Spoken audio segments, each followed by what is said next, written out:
പതിയുടെ ചാരേ കരം കോർത്ത് മെല്ലെ ഹബീബായ മുത്ത് മഹദിയോടൊത്ത്.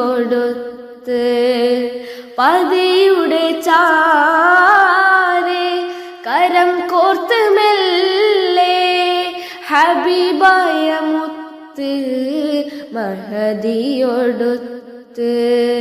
കരുത്തുറ്റ വാക്ക് ശരഫായോർക്ക് കുളിർക്കാറ്റ് നൽകി കിരണങ്ങൾ പുൽകി. കരുത്തുറ്റ വാക്ക് ശരഫായോർക്ക് കുളിർക്കാറ്റ് നൽകി കിരണങ്ങൾ പുൽകി. പുതപ്പിട്ട് മൂടു ഖദീജ ചേർത്തൊന്നണക്കൂ ഖദീജ.